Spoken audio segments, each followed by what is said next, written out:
πόση ζωή χάνουμε εξαιτίας των τραυμάτων. Because we do not know when we will die, we get to think of life as an inexhaustible well. Να μπορέσουμε λίγο περισσότερο να ολοκληρώσουμε αυτό το puzzle. Πώς να το πούμε απλά? Ζήστο ρε παιδί μου, ζήστο. Και να σου πω και κάτι τώρα που το σκέφτηκα. Μπορείς να χακάρεις το χρόνο. Το θέμα είναι να κάνεις αυτά τα πράγματα τα οποία σε γεμίζουν. Αυτά τα πράγματα τα οποία αγαπάς, αυτά τα πράγματα τα οποία είναι εσύ. Είσαι εσύ. Πάμε λοιπόν να κάνουμε ένα ταξίδι μέσα μας, ένα ταξίδι νοητικό, σκέψης, και να δούμε τι μπορούμε να πάρουμε από αυτή τη διαδρομή και πώς μπορούμε να απαντήσουμε αυτό το ερώτημα, το οποίο μπορεί να απαντηθεί με πάρα πολλούς τρόπους. Για ποιο λόγο να μπω σε αυτογνωσία, για ποιο λόγο να μπω σε προσωπική ανάπτυξη? Σκέφτομαι από τις συνεδρίες, από αυτά που συζητάμε με τους ανθρώπους που συνεργαζόμαστε, από φίλους, από δικά μου βιώματα, από τη βιβλιογραφία, και διαπιστώνω πόση ζωή χάνουμε εξαιτίας των τραυμάτων, εξαιτίας πραγμάτων και καταστάσεων που έχουμε περάσει, τα οποία έχουν δημιουργήσει μηχανισμούς και αυτοματισμούς και κυκλώματα βραχυκυκλωμένα αντίληψης, γνωσιακή διαστρέβλωση που το λένε, όπου αυτά, ενώ υποτίθεται έχουν δημιουργηθεί για να μας προστατεύσουν ακόμα και από φανταστικούς κινδύνους, από προηγούμενους κινδύνους που δεν υφίστανται πια, τελικά έχουν ως αποτέλεσμα να είναι τελείως εκτός τόπου και χρόνου και κατ' επέκταση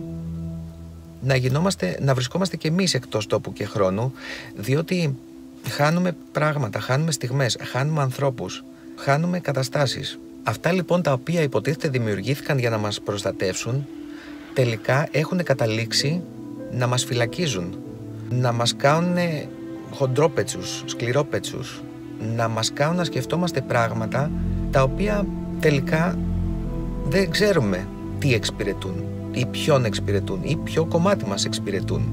Τέλος πάντων, εκεί που καταλήγω σε αυτή την ερώτηση, γιατί να μπαίνω στο τρυπάκι της ψυχοθεραπείας, γιατί να κάνω προσωπική ανάπτυξη, αυτογνωσία, γιατί να μπω σε τέτοιες διαδικασίες? Η απάντηση είναι να μπεις σε αυτές τις διαδικασίες και να μπω και να μπούμε, εκτός ότι είναι το μεγαλύτερο δώρο εαυτού, γιατί έρχεσαι πιο κοντά με εσένα, σε γνωρίζεις καλύτερα, σε μαθαίνεις, πρέπει να το κάνεις, σε εισαγωγικά το πρέπει, σου οφείλεις να το κάνεις, διότι αν δεν το κάνεις, χάνεις ζωή. Χάνεις ζωή. Και θα μου πεις, ok, στην μεγάλη κλίμακα των πραγμάτων, μακριά να το δεις από πολύ ψηλά κλπ, δεν έγινε και τίποτα. Άμα βγεις και έξω και από το Milky Way και έξω από το Super Cluster και βλέπεις την κοκκιδίτσα τη γη, λες, Klein, σιγά, τι σημασία έχουν όλα αυτά πραγματικά? Το θέμα είναι όμως ότι δεν είμαστε εκεί και είμαστε εδώ. Οπότε αυτά τα λίγα χρόνια που έχουμε εδώ, καλό είναι να τα αξιοποιήσουμε με τον καλύτερο δυνατό τρόπο.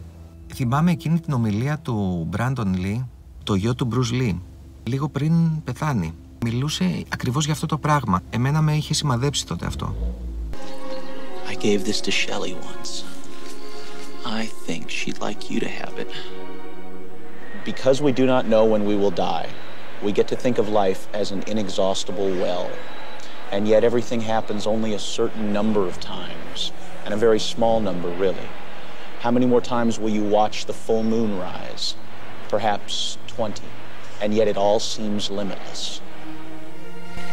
Little things used to mean so much to Shelley. I used to think they were kind of trivial.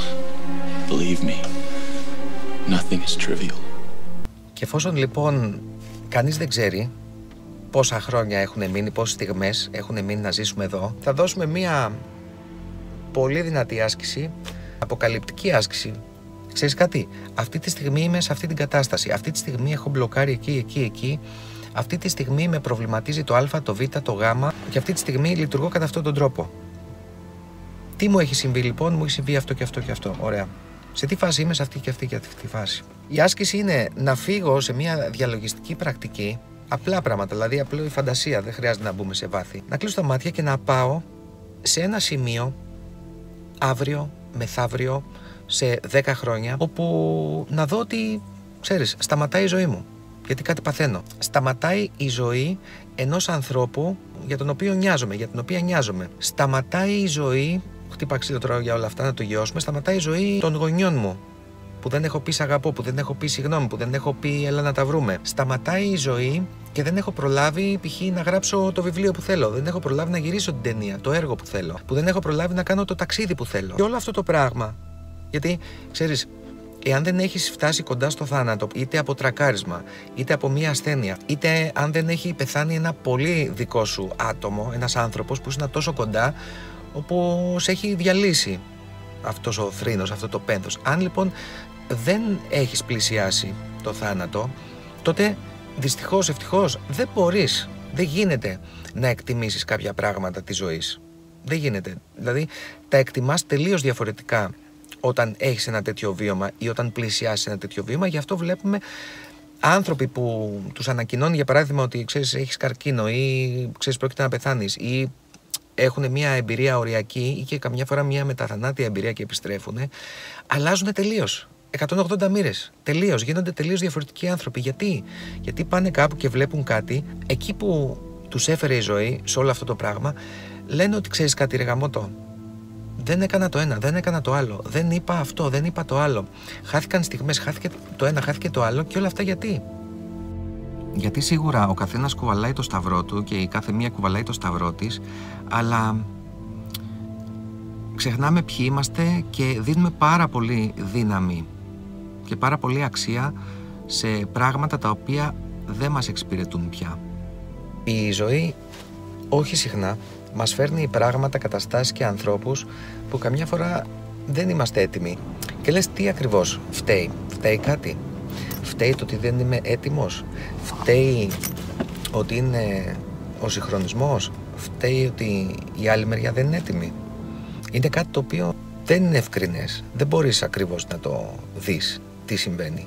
Να μπορέσουμε λίγο περισσότερο να ολοκληρώσουμε αυτό το puzzle της ζωής και της ύπαρξης. Γιατί η ζωή περνάει και καλό είναι να μην χάνουμε πράγματα. Να μην χάνουμε πράγματα που αξίζουν, ανθρώπους που αξίζουν, καταστάσεις που αξίζουν, τα πάντα αξίζουν και δεν ξέρουμε ποτέ πότε θα φύγουμε από εδώ. Δεν ξέρουμε ακριβώς τι μας ξημερώνει, δεν ξέρουμε. Έχουν συμβεί τόσα πολλά πράγματα που ακόμα και άνθρωποι κοιμούνται και δεν ξυπνούν ποτέ και λες μα είναι δυνατόν. Δεν χρειάζεται να έρθουμε τόσο κοντά σε όλα αυτά, δεν χρειάζεται να τα ζήσουμε για να μπούμε στη διαδικασία και να βαθύνουμε αυτό το βίωμα, αυτή την εμπειρία ζωής και να μπορέσουμε να ζήσουμε. Γιατί όταν μπεις σε ένα τέτοιο perspective, σε μια τέτοια δυναμική, σε μια τέτοια σκέψη, καταλαβαίνεις ότι τελικά άλλη είναι η ουσία, αλλού είναι το νόημα και όλα αυτά τελικά ίσως είναι πάρα πολύ μικρά και τα έχουμε μεγαλώσει τόσο πολύ στο κεφάλι μας γιατί απλά έχουμε ξεχάσει ποιοι είμαστε. Ενδυνάμει άνθρωποι οι οποίοι είναι εδώ να δημιουργήσουν, να απολαύσουν, να ζήσουν και να κάνουν όλα αυτά τα υπέροχα πράγματα. Και να σου πω και κάτι τώρα που το σκέφτηκα. Μπορείς να χακάρεις το χρόνο. Μπορούμε να χακάρουμε το χρόνο. Και αυτό ξέρεις γιατί. Γιατί η σκέψη και η φαντασία είναι πιο γρήγορη από την ταχύτητα του φωτός. Και συνεπώς, ίσως και από το χρόνο. Εσύ τι πιστεύεις, γίνονται όλα αυτά ή έτσι τα λέμε? Γίνονται όλα αυτά ή έτσι τα λέμε? Οπότε, πώς να το πούμε απλά, ζήστο ρε παιδί μου, ζήστο, γιατί θα φτάσουμε και άμα φτάσουμε μετά δεν πάει κάτω. Φτάσαμε, είδες. Έχει συμβεί φορές να γίνει ολική θεραπεία ή πάρα πολύ μεγάλη θεραπεία σε μία στιγμή, σε μία συνεδρία. Εγώ αυτό το έχω βιώσει μία φορά στις συνεργασίες που έχω κάνει, να γίνει τόσο γρήγορα σε μία συνεδρία, αλλά το λένε πάρα πολύ, δηλαδή και στο Joe Dispenza το λένε πάρα πολύ και σε άλλους. Και φαίνεται ότι είναι κάτι εφικτό, είναι ένα συνειδησιακό κλικ. Αρκεί να θέλουμε να το κάνουμε. This is the point of view that this character is coming from in the whole film, because it has been brought sharply into focus for him how precious each moment of his life is. I love you. Say that again. I love you. This is the best role that I've had the opportunity to get my hands on in a film.